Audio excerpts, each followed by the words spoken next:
മൂന്നാമത്തെ യൂണിറ്റായ feeds and feeding of poultry ആണ് പഠിക്കുന്നത്. എന്താണ് ഫീഡ്സ് എന്നതുകൊണ്ട് ഉദ്ദേശിക്കുന്നത്? കോഴിയുടെ വളർച്ചാ കാലഘട്ടം അനുസരിച്ച് അവർക്ക് കൊടുക്കുന്ന ആഹാരത്തിനെയാണ് നമ്മൾ ഫീഡ്സ് എന്ന് പറയുന്നത്, തീറ്റ. അതിന് ചില സ്റ്റാൻഡേർഡ്സ് ഉണ്ട്. നമുക്ക് ആഹാരം എങ്ങനെയെങ്കിലും കൊടുത്താൽ പോരാ, അവരുടെ വളർച്ചയ്ക്ക് ആവശ്യമായ പോഷകങ്ങൾ അടങ്ങിയ തീറ്റ കൊടുക്കണം. അപ്പം മാർക്കറ്റിൽ, വിപണിയിൽ നമുക്ക് ലഭിക്കുന്ന തീറ്റ ചില മാനദണ്ഡങ്ങളെ ബേസ് ചെയ്ത് അല്ലെങ്കിൽ ചില നിലവാര സൂചികയെ ബേസ് ചെയ്താണ് നിർമ്മിച്ചിരിക്കുന്നത്. അപ്പം ഏത് മാനദണ്ഡത്തിൻ്റെ ബേസിലാണ് തീറ്റകൾ ഉൽപ്പാദിപ്പിച്ച് വിപണനം ചെയ്യുന്നത്? ഇന്ത്യയിൽ ബ്യൂറോ ഓഫ് ഇന്ത്യൻ സ്റ്റാൻഡേർഡ്സ് ആണ് തീറ്റയുടെ നിലവാര സൂചിക അല്ലെങ്കിൽ മാനദണ്ഡങ്ങൾ തീരുമാനിക്കുന്നത്. ഈ ചാപ്റ്ററിൽ നമ്മൾ പഠിക്കുന്നത് ഓരോ വളർച്ചാ കാലഘട്ടത്തിനനുസരിച്ച് കോഴികൾക്ക് കൊടുക്കേണ്ട തീറ്റയുടെ ഗുണനിലവാരത്തിനെക്കുറിച്ച്, പ്രാദേശികമായി ലഭ്യമായ തീറ്റ ഘടകങ്ങളെ എങ്ങനെ ഉപയോഗിക്കാം, ഏത് രീതിയിൽ നമുക്ക് തീറ്റ നൽകി കോഴികളെ വളർത്താൻ പറ്റും, ഇതാണ് ഇന്നത്തെ ക്ലാസ്സിൽ നമ്മൾ നോക്കുന്നത്. ആദ്യം നമ്മൾ നോക്കുന്നത് ബ്രോയിലേഴ്സിന് കൊടുക്കുന്ന തീറ്റയ്ക്ക് ആവശ്യമായ സ്പെസിഫിക്കേഷൻസ് എന്തൊക്കെയാണ് എന്നാണ് നോക്കുന്നത്. ബ്യൂറോ ഓഫ് ഇന്ത്യൻ സ്റ്റാൻഡേർഡ്സ് പറയുന്ന ഗുണനിലവാരം എന്താണ് എന്നാണ് നോക്കുന്നത്. അതിനു മുന്നേ ബ്രോയിലറിനെ നമ്മൾ 3ആയിട്ട് ക്ലാസിഫൈ ചെയ്തിട്ടുണ്ട്. അവരുടെ പ്രായത്തിന് ബേസ് ചെയ്ത് 3ആയിട്ട് തരംതിരിച്ചിട്ടുണ്ട്. ഒന്ന്, പ്രീ സ്റ്റാർട്ടർ.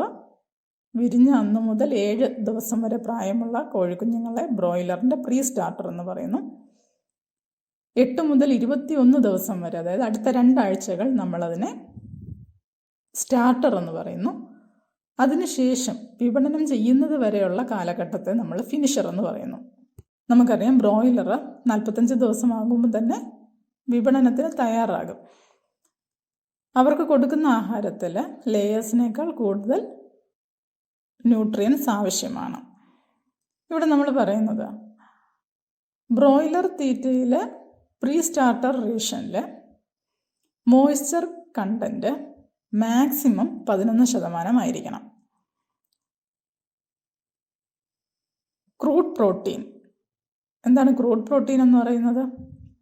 നമ്മൾ കൊടുക്കുന്ന ആഹാരത്തിൽ അടങ്ങിയിട്ടുള്ള ട്രൂ പ്രോട്ടീനും നോൺ പ്രോട്ടീൻ നൈട്രോജീനസ് സബ്സ്റ്റൻസസും കൂടെ അടങ്ങിയതാണ് ക്രൂഡ് പ്രോട്ടീൻ എന്ന് പറയുന്നത്. അപ്പോൾ ഇത് മുഴുവൻ ശരീരത്തിലോട്ട് അബ്സോർവ് ചെയ്യത്തില്ല. ഡൈജസ്റ്റബിൾ ക്രൂഡ് പ്രോട്ടീൻ മാത്രമേ ശരീരത്തിലോട്ട് അബ്സോർവ് ചെയ്യുള്ളൂ. അത് നമ്മൾ കഴിഞ്ഞ പ്രാവശ്യം പഠിച്ചതാണ്. ക്രൂഡ് പ്രോട്ടീൻ 23% മിനിമം ഉണ്ടാവണം. ഏറ്റവും കുറഞ്ഞത് 23% ഉണ്ടാവണം. അടുത്ത് നമ്മൾ പറയുന്നത് മെറ്റബിളൈസബിൾ എനർജി. എന്താണ് മെറ്റബിളൈസബിൾ എനർജി എന്നതുകൊണ്ട് ഉദ്ദേശിക്കുന്നത്? നമ്മൾ കൊടുക്കുന്ന ആഹാരം മുഴുവനും അത് ശരീരത്തിലോട്ട് അബ്സോർബ് ചെയ്ത് അതിൻ്റെ എനർജിക്ക് ആവശ്യമായിട്ട് ഉപയോഗിക്കുന്നില്ല. കൊടുക്കുന്ന ആഹാരത്തിൽ കുറച്ച് വേസ്റ്റ് മെറ്റീരിയൽസ് ആയിട്ട് വിസർജിച്ച് കളയും. ബാക്കി ശരീരത്തിലോട്ട് അബ്സോർബ് ചെയ്യും. എന്നാൽ അതിലും എല്ലാ പോഷകങ്ങളും ശരീരത്തിലോട്ട് അബ്സോർബ് ചെയ്യുന്നില്ല. മെറ്റബോളിസം നടക്കുമ്പോൾ മെറ്റബോളിസം കഴിഞ്ഞ് കുറച്ച് ഗേഷ്യസ് ലോസ് ഉണ്ടാകും. കുറച്ച് യൂറിനിൽ കൂടെയൊക്കെ എക്സ്ക്രീറ്റ് ചെയ്ത് പോകും. അത് കഴിഞ്ഞിട്ട് ശരീരത്തിൽ കിട്ടുന്ന എനർജി, അതിനെയാണ് നമ്മൾ മെറ്റബിളൈസബിൾ എനർജി എന്ന് പറയുന്നത്. അപ്പോൾ പ്രീ സ്റ്റാർട്ടറിൽ metabolisable energy 3000 kilo calories per kilogram minimum ഉണ്ടായിരിക്കണം. നമ്മൾ ഏത് കാലഘട്ടത്തിലുള്ള കോഴിക്കുഞ്ഞുങ്ങൾക്ക് തീറ്റ നിർമ്മിച്ചാലും അതിൽ സോൾട്ട് ഉണ്ടാവണം. മാക്സിമം 0.5% സോൾട്ടേ ഉണ്ടാവാൻ പാടുള്ളൂ. അതുപോലെ തന്നെ പറയുന്ന ഒരു ഘടകമാണ് അഫ്ലാടോക്സിൻ B1. നമുക്കറിയാം, ഗ്രൗണ്ട്നട്ട് കേക്കൊക്കെ ഈർപ്പത്തിലിരിക്കുകയാണെന്നുണ്ടെങ്കിൽ നനഞ്ഞു കഴിയുമ്പോൾ അതിൽ പൂപ്പലുണ്ടാവുകയും അഫ്ലാടോക്സിക്കോസിസ് ഉണ്ടാവുകയും ചെയ്യും. അതിൽ നിന്നുണ്ടാകുന്ന ഒരു ടോക്സിക് പ്രോഡക്റ്റാണ് അഫ്ലാടോക്സിൻ. അഫ്ലാടോക്സിൻ B1 ppb, ഇത് പാർട്സ് പെർ ബില്യൺ. മാക്സിമം 20 പാടുള്ളൂ. അതായത് 100 കോടിയിൽ ഒരംശം എന്നൊക്കെ പറയുന്ന പോലെ അതിൽ 20 ppb മാക്സിമം ഉണ്ടാവാൻ പാടുള്ളൂ. ഇതാണ് പ്രീ സ്റ്റാർട്ടറിന് ആവശ്യമായ BIS specifications. Moisture percentage maximum 11 ആയിരിക്കണം. Crude protein percentage minimum 23. Metabolisable energy kilo calories per kilogram 3000. Salt maximum percentage 0.5%. Aflatoxin B1 ppb maximum 20. ഇനി സ്റ്റാർട്ടർ നോക്കാം.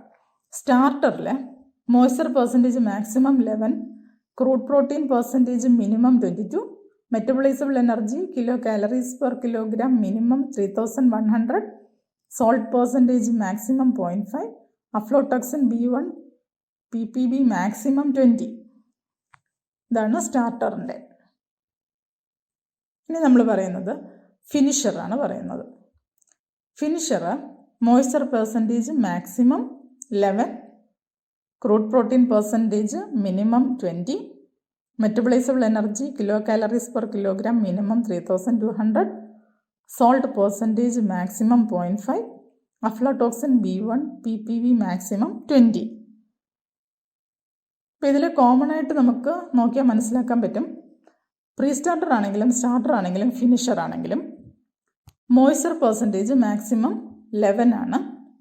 ക്രൂഡ് പ്രോട്ടീൻ വ്യത്യാസമുണ്ട്. Pre starter 23, starter 22, finisher 20. Metabolisable energy വ്യത്യാസമുണ്ട്. 3000, 3100, 3200. സോൾട്ടും അഫ്ലാടോക്സിനും pre starter, starter, finisher ഈ മൂന്നിനും ഒരുപോലെയാണ് വന്നിരിക്കുന്നത്. Salt 0.5%, aflatoxin 20. അപ്പോൾ ഇത് അറിഞ്ഞിരിക്കണം. ഇനി നമ്മൾ പറയുന്നത് ലെയറിന് ആവശ്യമായ ബിസ് സ്പെസിഫിക്കേഷൻസ് ആണ്.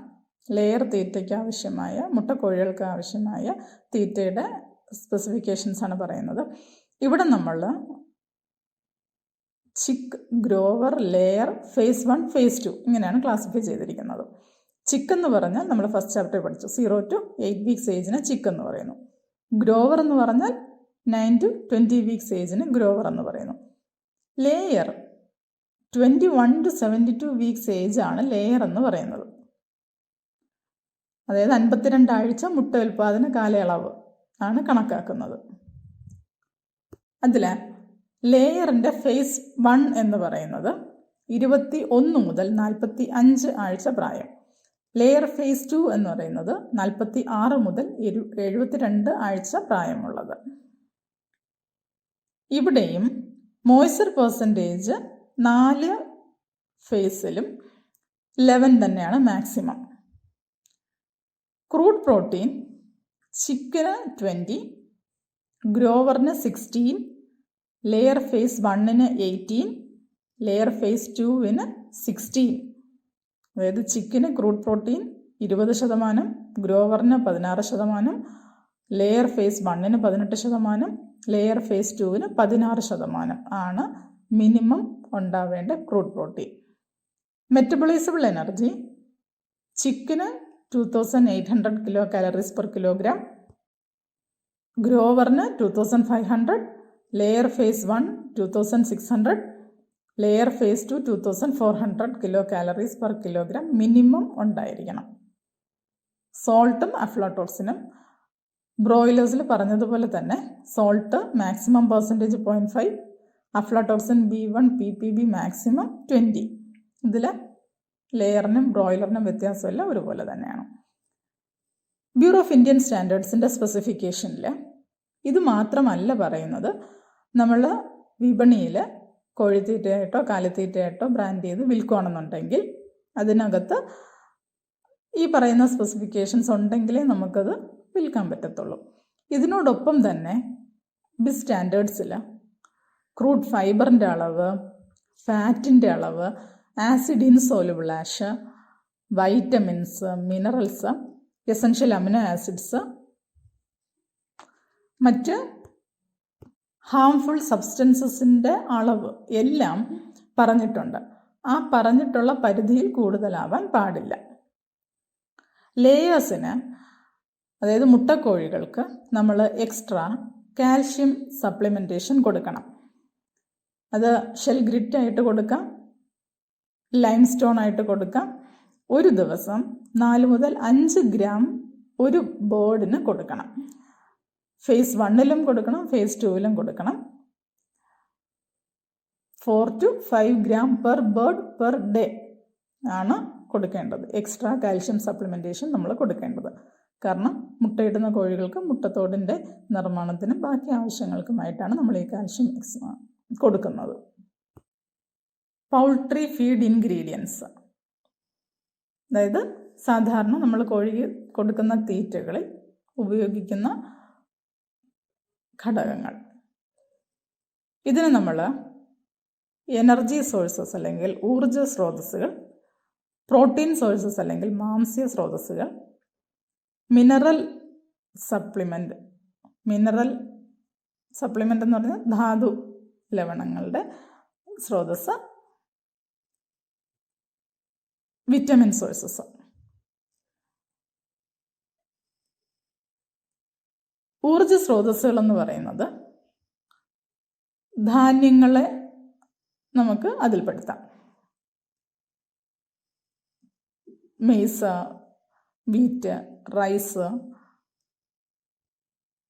പോലുള്ള സാധനങ്ങളെ നമ്മൾ എനർജി സോഴ്സസിൽ പെടുത്തുന്നു.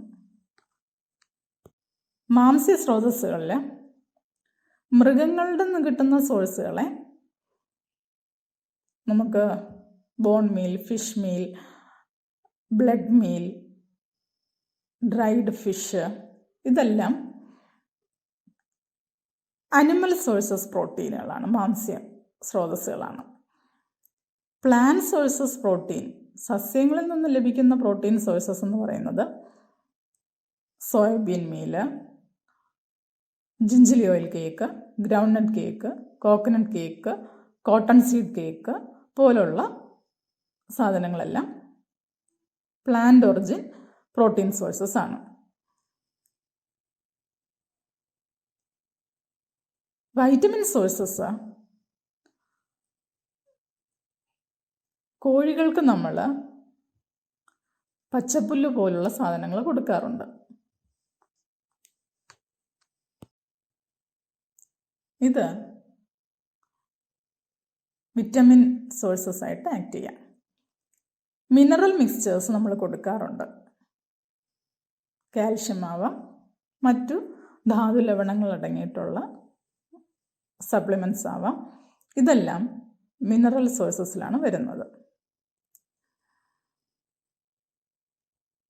അപ്പോൾ നമ്മൾ കൊടുക്കുന്ന ആഹാരത്തിന് അത് കൊടുക്കുന്ന ഊർജമാവാം, മാംസ്യമാവാം, ധാതു ലവണങ്ങളാവാം, വിറ്റമിനുകളാവാം. അതുകൊണ്ട് നമ്മൾ അതിന് 4 ക്ലാസിഫൈ ചെയ്തു. Energy sources, protein sources, mineral and vitamin supplements അല്ലെങ്കിൽ വൈറ്റമിൻ സോഴ്സസ്. ഇതിൻ്റെ ഫോട്ടോസ് ഞാൻ ഇതിൽ ചേർത്തിട്ടുണ്ട്, അതും കണ്ടുപോവുക.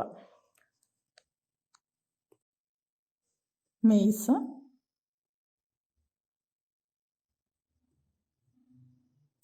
Groundnut cake, bajra, coconut cake, wheat, gingelly oil cake, rice bran,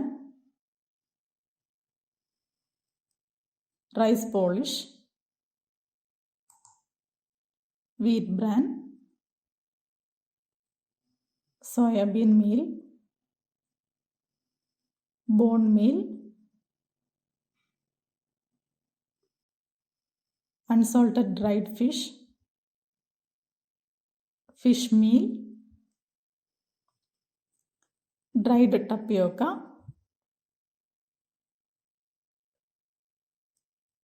shell grit,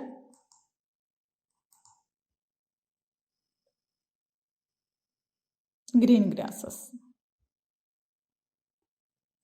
ഇത് ഒരു ആക്ടിവിറ്റി ആയിട്ട് ചെയ്യാം. Energy sources, protein sources, mineral, vitamin sources ആയിട്ട് ക്ലാസിഫൈ ചെയ്ത് ഒരു ടാബുലർ കോളം ഉണ്ടാക്കുക. Feed formulation. എന്താണ് ഫീഡ് ഫോർമുലേഷൻ? നമുക്ക് ഏതൊരു ലിവിങ് ഓർഗാനിസത്തിനാണെങ്കിലും എങ്ങനെയെങ്കിലും ആഹാരം കൊടുത്താൽ പോരാ. അവരുടെ വളർച്ചയ്ക്ക് ആവശ്യമായ പോഷകങ്ങൾ അടങ്ങിയ ആഹാരം കൊടുക്കണം. അപ്പം അങ്ങനെ പോഷകങ്ങൾ അടങ്ങിയ ആഹാരം നിർമ്മിച്ച് നൽകുന്നതിനെയാണ് നമ്മൾ ഫീഡ് ഫോർമുലേഷൻ എന്ന് പറയുന്നത്. Feed formulation is the mathematical exercise of establishing A blend of ingredients that meet the bird's nutrient requirements. നമുക്ക് ലഭ്യമായിട്ടുള്ള തീറ്റ ഘടകങ്ങൾ ഒരു പ്രത്യേക അനുപാതത്തിൽ മിക്സ് ചെയ്ത് കോഴികളുടെ വളർച്ചാ കാലഘട്ടത്തിനനുസരിച്ച് എന്തൊക്കെ പോഷകങ്ങൾ വേണമോ അതെല്ലാം ചേർത്ത് തയ്യാറാക്കുന്ന ആഹാരത്തിനെയാണ് അല്ലെങ്കിൽ ആ പ്രക്രിയയാണ് നമ്മൾ ഫീഡ് ഫോർമുലേഷൻ എന്ന് പറയുന്നത്. നമ്മളൊരു തീറ്റ ക്രമീകരിക്കുമ്പോൾ ചില കാര്യങ്ങൾ കൺസിഡർ ചെയ്യണം. എന്തൊക്കെ കാര്യങ്ങളാണ് നമ്മൾ നോക്കേണ്ടത്? ഒന്ന്, nutrient requirement of the type of bird for which the ration is formulated. ഏത് ജീവിക്ക് വേണ്ടിയാണോ നമ്മൾ ആഹാരം തയ്യാറാക്കുന്നത്, റേഷൻ തയ്യാറാക്കുന്നത്, അവയ്ക്കാവശ്യമായ പോഷകങ്ങൾ എന്തൊക്കെയാണെന്നറിയണം. കോഴിയെ സംബന്ധിച്ചിടത്തോളം അത് ചിക്കാണോ, ഗ്രോവറാണോ, ഫിനിഷറാണോ, ലെയറാണോ, ഫേസ് 1 ലെയറാണോ, ഫേസ് 2 ലെയറാണോ, ഇതൊക്കെ നമ്മൾ അറിഞ്ഞിരിക്കണം. എന്നാൽ മാത്രമേ ബിസ് സ്പെസിഫിക്കേഷൻ അനുസരിച്ചുള്ള ഒരു തീറ്റ നമുക്ക് നിർമ്മിക്കാൻ പറ്റുള്ളൂ. രണ്ടാമത് നമ്മൾ നോക്കേണ്ടത് available ingredients for feed production. തീറ്റ നിർമ്മാണത്തിന് ആവശ്യമായ വസ്തുക്കളുടെ അവൈലബിലിറ്റി, ലഭ്യത. അപ്പം തദ്ദേശീയമായി ലഭ്യമായ സാധനങ്ങൾ വെച്ചും നമുക്ക് തീറ്റ നിർമ്മിക്കാം. മൂന്നാമത് നമ്മൾ നോക്കേണ്ടത് nutrient levels and cost of these ingredients. നമ്മൾ തിരഞ്ഞെടുക്കുന്ന സാധനങ്ങളിൽ അടങ്ങിയിട്ടുള്ള പോഷക മൂല്യവും അവ തിരഞ്ഞെടുത്താൽ ആ തീറ്റയ്ക്കുണ്ടാകാവുന്ന വിലയും. കുറഞ്ഞ ചെലവിൽ കൂടുതൽ മൂല്യമുള്ള പോഷകങ്ങളുള്ള ആഹാരമായിരിക്കണം നമ്മൾ തിരഞ്ഞെടുക്കുന്നത്. അപ്പം 3 കാര്യങ്ങളാണ് ഫീഡ് ഫോർമുലേഷനിൽ നമ്മൾ നോക്കേണ്ടത്. The nutrient requirement of the type of the bird, availability of the ingredients, nutrient levels and cost of the ingredients. Next is feeding systems. എന്താണ് ഫീഡിംഗ് സിസ്റ്റംസ് എന്നതുകൊണ്ട് ഉദ്ദേശിക്കുന്നത്? കോഴികൾക്ക് ഏത് രീതിയിലുള്ള ആഹാരം കൊടുത്ത് നമുക്ക് വളർത്താം, ഏതൊക്കെ രീതിയിലുള്ള തീറ്റകൾ നമുക്ക് അവൈലബിൾ ആണ് അല്ലെങ്കിൽ പ്രാക്ടീസ് ചെയ്യാൻ പറ്റും എന്നതാണ് ഫീഡിംഗ് സിസ്റ്റംസ് എന്നതുകൊണ്ട് ഉദ്ദേശിക്കുന്നത്. 3 തരത്തിലുള്ള ഫീഡിംഗ് സിസ്റ്റം ഉണ്ട്. ഓരോന്നായിട്ട് നോക്കാം. ഒന്ന്, അഡ്ലിബിറ്റം ഫീഡിംഗ് ഓർ ഫുൾ ഫീഡിംഗ്. അഡ്ലിബിറ്റം എന്ന് പറഞ്ഞാൽ നമ്മൾ ഫസ്റ്റ് ഇയറും നമ്മൾ പഠിച്ചു, കാഫിൻ്റെ ഫീഡിങ്ങിലൊക്കെ പഠിച്ചു. അഡ്ലിബിറ്റം ഫീഡിങ് യാതൊരു നിയന്ത്രണങ്ങളും ഇല്ലാതെ സദാസമയവും കോഴിയുടെ മുന്നിൽ ആഹാരം ഉണ്ടാവുക. കോഴിക്ക് ആവശ്യമുള്ള ആഹാരം അവർ കഴിക്കുന്നു. ആ ഒരു രീതിയെ പറയുന്ന പേരാണ് അഡ്ലിബിറ്റം ഫീഡിങ് ഓർ ഫുൾ ഫീഡിങ്. അപ്പോൾ in this system, feed is made available at all times in front of the bird. അപ്പോൾ കോഴിക്ക് ആവശ്യമായ ആഹാരം അവർക്ക് കഴിക്കാം. അപ്പോൾ ഏത് നേരത്ത് വേണമെങ്കിലും അവർക്ക് കഴിക്കാം. അതാണ് അഡ്ലിബിറ്റം ഫീഡിങ്ങിൻ്റെ അല്ലെങ്കിൽ ഫുൾ ഫീഡിങ്ങിൻ്റെ അഡ്വാൻറ്റേജ്. രണ്ടാമത്തെ മെത്തേഡ് എന്ന് പറയുന്നത് റെസ്ട്രിക്റ്റഡ് ഫീഡിങ്. പേര് പറയുന്നത് പോലെ തന്നെ നമ്മളവിടെ ചില നിയന്ത്രണങ്ങൾ വയ്ക്കുന്നു. അപ്പോൾ കൺട്രോൾഡ് ഫീഡിംഗ് ആണ് റെസ്ട്രിക്റ്റഡ് ഫീഡിംഗ് എന്ന് പറയുന്നത്. ഇത് പലതരത്തിൽ നമുക്ക് പ്രാക്ടീസ് ചെയ്യാം. ഒന്ന്, supply of total quantity of feed per day can be restricted. അതായത് ഒരു ദിവസം കൊടുക്കുന്ന ആഹാരത്തിൽ നമുക്ക് നിയന്ത്രണം വയ്ക്കാം. ഒരു അളവ് നമ്മൾ വയ്ക്കുന്നു, അതുമാത്രം കൊടുക്കുന്നു, കോഴികൾക്ക് അതുമാത്രം കഴിക്കാനുള്ള അവസരം കിട്ടുന്നു. രണ്ടാമത്തെ method, feeding time per day can be restricted. അതായത് സദാസമയം നമ്മൾ കോഴിക്ക് മുന്നിൽ തീറ്റ കൊടുക്കുന്നില്ല. ഒരു പ്രത്യേക സമയത്ത് നമ്മൾ ആഹാരം കൊടുക്കുന്നു, അത് കഴിയുമ്പോൾ ബാക്കി നമ്മൾ മാറ്റുന്നു. അത് നമുക്ക് തീരുമാനിക്കാം. ദിവസം 2 നേരം കൊടുക്കണോ, 3 നേരം കൊടുക്കണോ, 1 നേരം കൊടുക്കണമോ എന്നൊക്കെ ഉള്ള രീതിയിൽ നമുക്ക് റെസ്ട്രിക്ഷൻസ് കൊണ്ടുവരാം. ഇപ്പോൾ ഫീഡിംഗ് ടൈം നമ്മൾ റെസ്ട്രിക്റ്റ് ചെയ്യുന്നു. അത് എത്ര സമയത്തേക്ക് നമ്മൾ തീറ്റ കൊടുക്കുന്നു എന്നുള്ളത് അവിടെ കൺട്രോൾ ചെയ്യുന്നു, റെസ്ട്രിക്റ്റ് ചെയ്യുന്നു. മൂന്നാമത് പറയുന്നു, birds may be given feed on alternate days. ഒന്നിടവിട്ട ദിവസങ്ങളിൽ ആഹാരം കൊടുക്കുക. കൊടുക്കുന്ന ദിവസം നന്നായി ആഹാരം കൊടുക്കുക, അടുത്ത ദിവസം ആഹാരം കൊടുക്കുന്നില്ല. Alternate days feeding. നാലാമത്തെ method, skip a day feeding in a week. ആഴ്ചയിൽ ഒരു ദിവസം ആഹാരം കൊടുക്കാതിരിക്കുക. അഞ്ചാമത്തെ method, the content of major nutrients can be restricted quantitatively. Major ന്യൂട്രിയൻസിൻ്റെ ക്വാണ്ടിറ്റി നമുക്ക് റെസ്ട്രിക്റ്റ് ചെയ്യാം.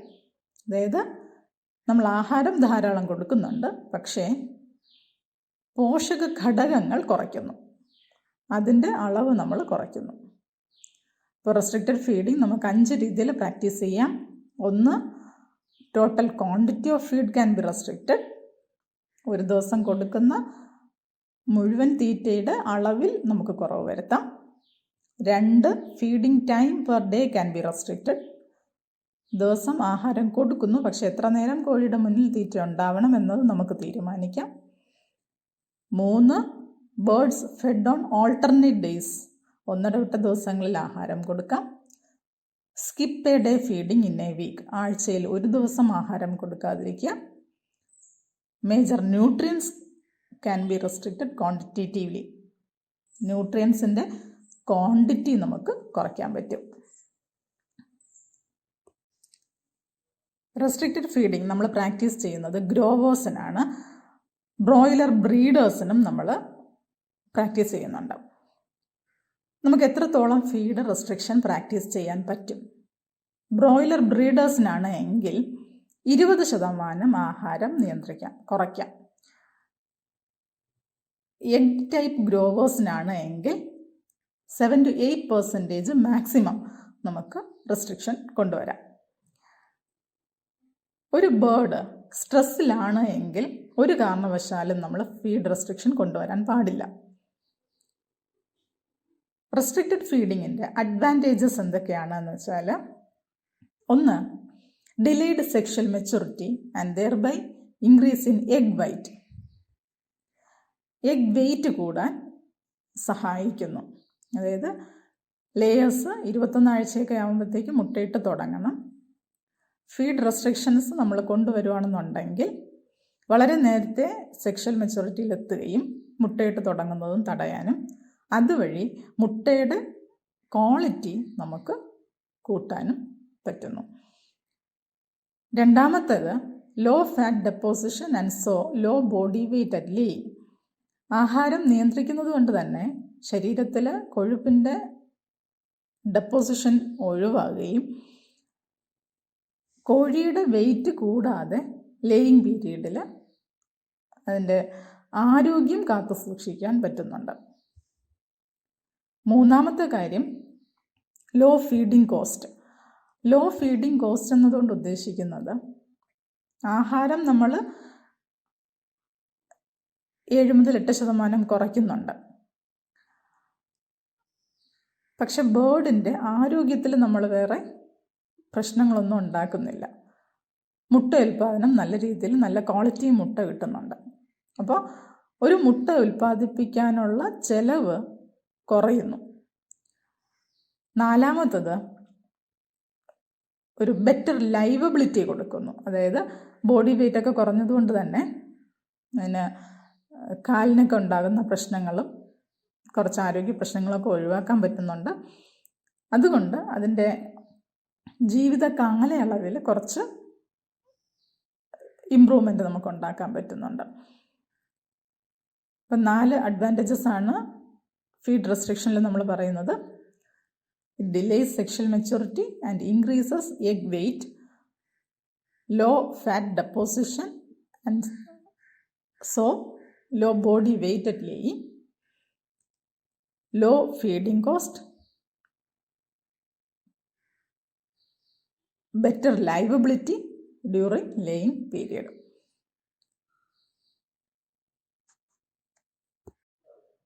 മൂന്നാമത്തത് ഫേസ് ഫീഡിങ്. ഇത് ലേയേഴ്സിലാണ് നമ്മൾ പ്രാക്ടീസ് ചെയ്യുന്നത്. 52 ആഴ്ച ഉള്ള ലേയിങ് പീരീഡിനെ നമ്മൾ 2 ഫേസ് ആയിട്ട് ഡിവൈഡ് ചെയ്തിട്ടുണ്ട്. 2 or 3 ഫേസ് ആയിട്ട് ഡിവൈഡ് ചെയ്യാം. ബിസ് സ്റ്റാൻഡേർഡ്സ് അനുസരിച്ച് 2 ഫേസ് ആണുള്ളത്. 21 മുതൽ 45 ആഴ്ച വരെയുള്ള കാലഘട്ടത്തിനെ ഫേസ് 1 എന്നും 46 മുതൽ 72 ആഴ്ച വരെയുള്ള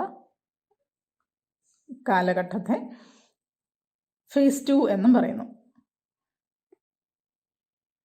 ഫേസ് 1-ൽ മുട്ടയിട്ട് തുടങ്ങുന്നത് സ്റ്റേജ് ആയതുകൊണ്ട് കൂടുതൽ പോഷകാഹാരങ്ങൾ ആവശ്യമായിട്ട് വരുന്നു.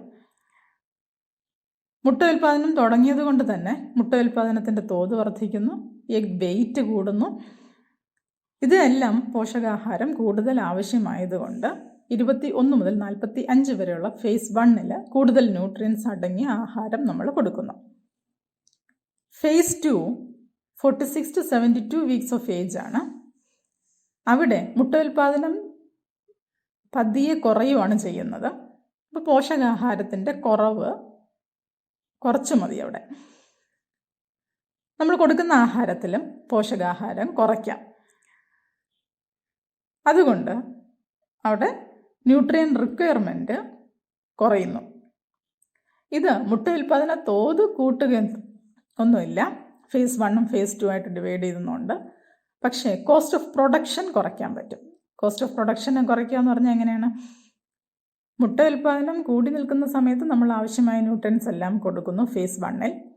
ഫേസ് 2-വിൽ മുട്ട ഉൽപ്പാദനം കുറയുന്നത് കൊണ്ട് പോഷകാഹാരം കുറച്ച് മതി എന്നുള്ളതുകൊണ്ട് നമ്മളവിടെ പോഷകാഹാരം കുറയ്ക്കുന്നു. അപ്പം അത് തീറ്റ ചെലവിനെ കുറയ്ക്കുന്നു. തീറ്റ ചെലവ് കുറയുമ്പോൾ മുട്ട ഉൽപ്പാദനത്തിന് ആവശ്യമായ ചെലവും കുറയുന്നു. അതുകൊണ്ട് കോസ്റ്റ് ഓഫ് പ്രൊഡക്ഷൻ കുറയുന്നു. ഇതാണ് ഫേസ് ഫീഡിങ്ങിൻ്റെ advantage. Next is forms of feed. എത്ര തരത്തിലുള്ള തീറ്റകൾ അവൈലബിൾ ആണ്, ലഭ്യമാണ്?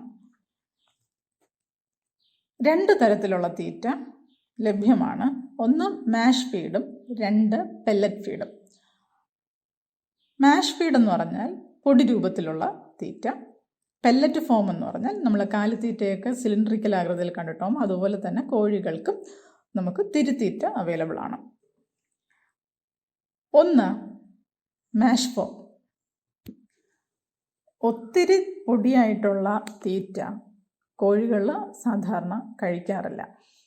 അതുകൊണ്ട് തന്നെ ഒരു മീഡിയം സൈസ് പാർട്ടിക്കിൾസ് ഉള്ള തീറ്റയാണ് നമ്മൾ മാഷ് ഫീഡ് എന്ന് പറയുന്നത്.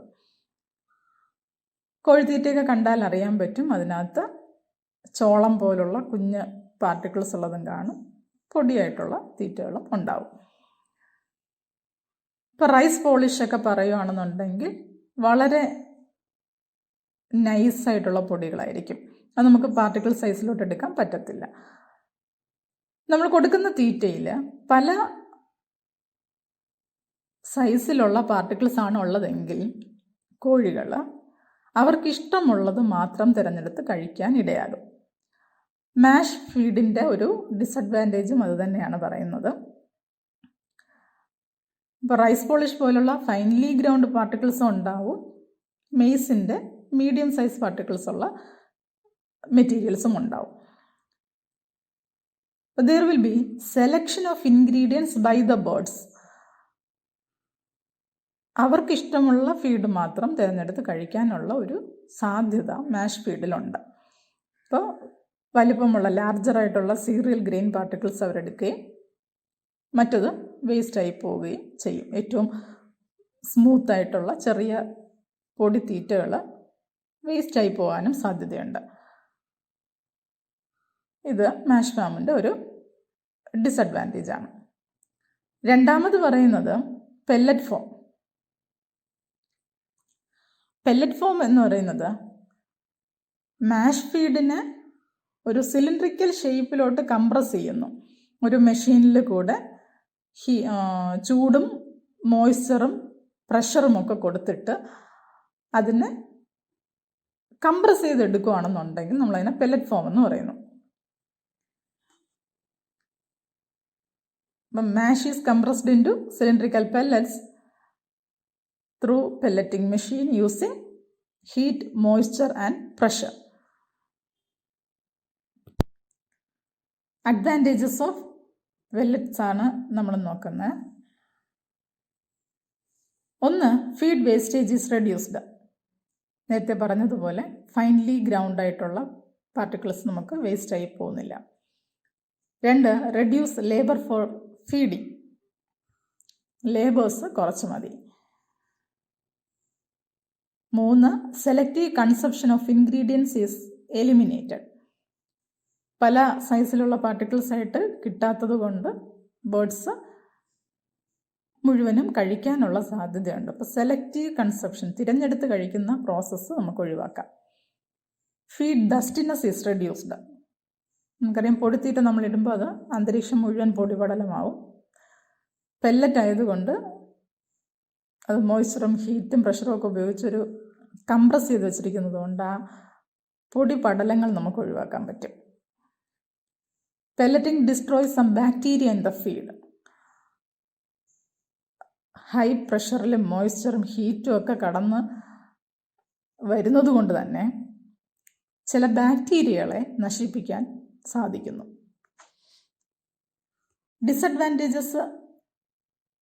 ഡിസഡ്വാൻറ്റേജസ് നോക്കുമ്പോൾ, ഒന്ന്, പെല്ലറ്റ്സ് എക്സ്പെൻസീവാണ്, മാഷ് ഫീഡിനേക്കാൾ എക്സ്പെൻസീവാണ്. രണ്ട്, it increases the chances of cannibalism. Cannibalism എന്ന് പറഞ്ഞാൽ എന്താണ്? കോഴികൾ തമ്മിൽ കൊത്തുകൂടുക, മുറിവുണ്ടാക്കുക, തമ്മിൽ ഫൈറ്റ് ചെയ്യുക, ഇതൊക്കെ കൂടാനുള്ള സാധ്യതകളുണ്ട്. മൂന്നാമത്തത്, it cannot be fed to young ones. Young ചിക്സിന് കൊടുക്കാൻ പറ്റത്തില്ല.